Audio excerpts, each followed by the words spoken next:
ఓం నమో వెంకటేశాయ. శ్రీ ప్రసన్న వెంకటేశ్వర స్వామి వారి పుష్పయాగానికి శాస్త్రోక్తంగా అంకురార్పణ.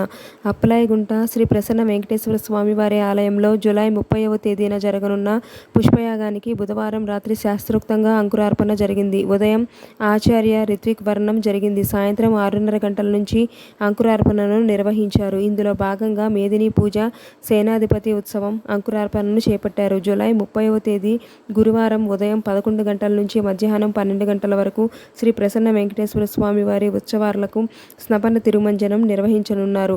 మధ్యాహ్నం 3 గంటల నుంచి సాయంత్రం 5:30 గంటల వరకు పుష్పయాగం జరగనుంది.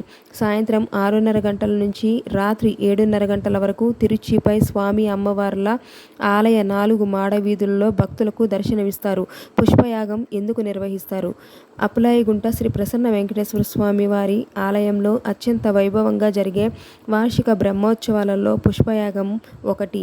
ఈ యాగానికి ఎందుకు అంత విశిష్టత? ఆగమ శాస్త్ర విశేషాలు, పౌరాణిక నేపథ్యము మరియు ప్రాముఖ్యత ఏమిటి?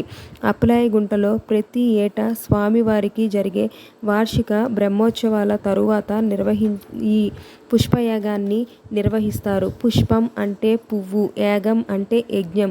వివిధ రకాల సుగంధభరితమైన పవిత్ర పుష్పాలు, పత్రాలతో శ్రీదేవి భూదేవి సమేత శ్రీ ప్రసన్న వెంకటేశ్వర స్వామి వారికి సమర్పింపచేసే ఈ వేడుకను చూస్తే 2 కన్నులు చాలవు. అసలు పుష్పయాగం ఎందుకు నిర్వహిస్తారు? సంవత్సరం పొడవునా ఉత్సవమూర్తులకు ఎన్నో అర్చనలు, అభిషేకాలు జరుగుతాయి. ఈ సేవలను నిర్వహించే తరుణంలో మంత్రలోపం, క్రియాలోపాలు లేదా పూజా విధానంలో అజాగ్రత్త వలన ఏమైనా పొరపాట్లు జరిగే అవకాశం ఉంది. అలాగే నిత్యము జరిగే అర్చనల వల్ల స్వామివారికి కలిగే ఆయాసనాన్ని, శ్రమను ఉపశమింపచేయడానికి ఈ పుష్పయాగం ఒక ప్రాయశ్చిత్తంగా, పరిహారంగా భావిస్తారు.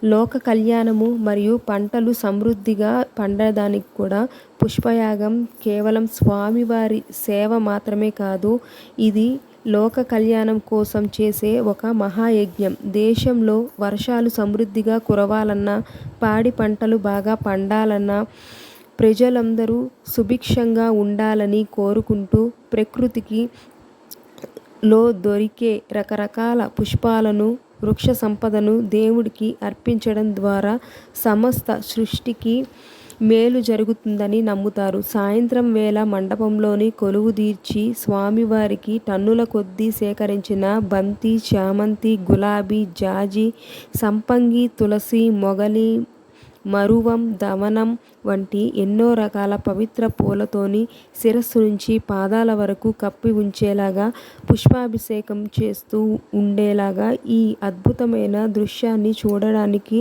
2 కన్నులు చాలవు. ఇంతటి అద్భుతమైన అవకాశాన్ని ఎవరూ కూడా కోల్పోవద్దు. అందరూ స్వామివారిని దర్శించుకొని స్వామివారి అనుగ్రహాలకు పాత్రులు కండి. ఈ ఛానల్ కనుక మీకు నచ్చినట్లయితే లైక్ చేయండి, షేర్ చేయండి, సబ్స్క్రైబ్ చేసుకోండి. టీటీడీ అప్డేట్స్ కోసం ఈ ఛానల్ని వీక్షిస్తూ ఉండండి. ధన్యవాదాలు. ఓం నమో వెంకటేశాయ.